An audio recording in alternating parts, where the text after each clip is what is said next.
Guys, അപ്പോൾ ഇന്നാണ് നമ്മുടെ ഡോക്യുമെന്റ്സ് ഒക്കെ കൗൺസിലോട്ട് അയച്ചു കൊടുക്കുന്ന ദിവസം. രാവിലെ തന്നെ ഒരുങ്ങിയിട്ട് ഞാൻ അങ്ങോട്ട് പോകാൻ ഓർത്തിട്ട് ഉറക്കപ്പിച്ചിൽ രാവിലെ എണീറ്റ് നിൽക്കണം ഇപ്പാണ് ഗൈസ്. അവിടെ പോസ്റ്റ് ഓഫീസിൽ പോയപ്പോഴേക്കും ആ ചേച്ചി പറഞ്ഞ മോളെ 11 മണി വരെ ഉള്ളു. അപ്പോഴേക്കും തൊട്ടപ്പുറത്ത് അങ്ങോട്ട് മാറിയിട്ട് വേറൊരു പോസ്റ്റ് ഓഫീസ് ഉണ്ട്. അപ്പോൾ അവിടെ പോയാൽ പെട്ടെന്ന് നടക്കും, അവിടെ 3 മണി വരെ ഉണ്ടെന്ന് പറഞ്ഞു.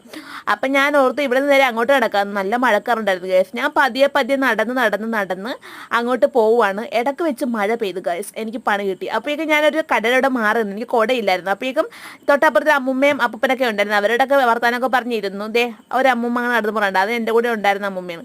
അപ്പോഴേക്കും ഞാൻ പിന്നെ നടത്തം തുടർന്നു. ഞാൻ ഇടയ്ക്ക് സ്നാപ്പൊക്കെ എടുത്തുകൊണ്ട് പോകണ്ടായിരുന്നു ഗൈസ്, വ്ളോഗ് എടുത്തുകൊണ്ട് ആൾക്കാരൊക്കെ നോക്കുന്നുണ്ടായിരുന്നു. അപ്പോൾ ഞാൻ പോസ്റ്റ് ഓഫീസിൽ പോയി. അത് കഴിഞ്ഞിട്ട് തിരിച്ച് വന്നിട്ട് ഒരു കടയുടെ അവിടെ മഴ പെയ്തപ്പോൾ പിന്നെയും കയറുന്നത്. ഇത് കണ്ടേ, ഈ ടോപ്പൊക്കെ നല്ല രസമില്ല, ഒരു ബൊട്ടിക്കിൻ്റെ ഫ്രണ്ടിലാണ് കയറി നിന്നത്. അപ്പോൾ നൈസായിരുന്നു. ഇത് ഞങ്ങളുടെ അടുത്ത സ്കൂളാണ്, SMBest സ്കൂള്. പിന്നെ മഴ തകൃതിയായിട്ട് പെയ്തുകൊണ്ടിരിക്കുകയാണ് ഗൈസ്.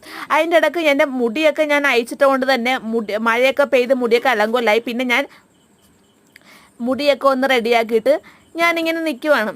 അപ്പോഴേക്കും സ്നാപ്പൊക്കെ അതിൻ്റെ ഇടയ്ക്ക് എടുത്ത് തിരിച്ചു വന്ന വഴി ഞാൻ ഞങ്ങളുടെ ആൻസേച്ചിയുടെ കടയിൽ നിന്ന് ഒരു വലിയൊരു സിപ്പപ്പ് മേടിച്ചു. 5 രൂപയുള്ളൂ ഗൈസ്, ചോക്ലേറ്റ് ഫ്ലേവറിലായിരുന്നു. അപ്പോഴേക്കും അതൊക്കെ കുടിച്ചുകൊണ്ട് ഞാനിങ്ങനെ വന്നു. തിരിച്ചു വന്നപ്പോഴേക്കും കുറച്ച് അച്ചാറൊക്കെ മേടിച്ചായിരുന്നു. പിന്നെ ചീറ്റോസൊക്കെ മേടിച്ചു. അച്ചാർ ഞങ്ങളുടെ വീട്ടിലാണെങ്കിൽ ചോറ് വെച്ചിട്ട് ഇട്ടിട്ട് പോയായിരുന്നു, പക്ഷേ കറിയില്ലായിരുന്നു. അപ്പോൾ ഞാൻ വന്ന വഴി അച്ചാർ മേടിച്ചിട്ട് വരുമ്പോഴേക്കും ചോറുമായിട്ട് കഴിക്കാമല്ലോ. പിന്നെ ആ ചീറ്റോസിനെ ആദ്യമേ പൊട്ടിച്ചു. അപ്പോൾ അത്രയുള്ളൂ ഗൈസ്, ബൈ.